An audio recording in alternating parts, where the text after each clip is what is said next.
జయప్రకాష్ అని పిలిపొచ్చు. ఎవరు అని వెనక చూసి నాయుడు గారు పరిగెత్తా ఆయన దగ్గరికి. అంకుల్ అనేవాడు ఆయన. అంకుల్ అని పరిగెత్తా.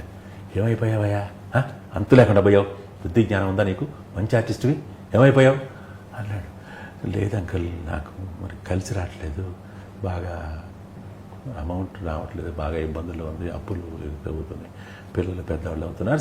సరే ఓకే ఏం వదిలేసి కానీ కొత్త పిక్చర్ స్టార్ట్ చేస్తున్నాము, మొత్తం సురేష్ బాబు చూసుకుంటున్నాడు, వీళ్ళు ఒకసారి సాయంత్రం ఒక క్యారెక్టర్ ఉందా, చాలా మంచి క్యారెక్టర్ అది, నువ్వు వేస్తే చాలా బాగుంటుంది, నేను కూడా ఫోన్ చేసి చెప్తాను, నువ్వు వెళ్ళి ఏం చేస్తున్నావు అంటే ఇది బాడీ చెకప్కి వచ్చాను. అయిపోయిన తర్వాత వెళ్ళు, నువ్వు కలవకుండా వెళ్ళావంటే ఊరుకో, నేను చంపేస్తా అన్నాడు.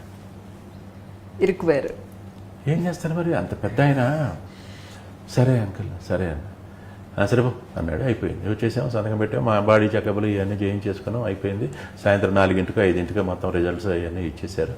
అయిపోయిన తర్వాత అక్కడ దగ్గరే Suresh guest house, Apollo hospital దగ్గర వెళ్ళిపోతే ఆయన సురేష్ బాబు రికవర్ చేస్తే రేపొద్దున తీద్దాం, రేపొద్దున ఇది మన ఫోటో సెషన్ పెట్టుకుందాం, అక్కడే రూమ్ ఇవ్వండి అన్నాడు. అక్కడ రూమ్ నాకు అలవాటే, బ్రహ్మపుత్రుడి దగ్గర నుంచి అక్కడ నేను ఎప్పుడు వెళ్ళినా కానీ రూమ్ ఇస్తారు.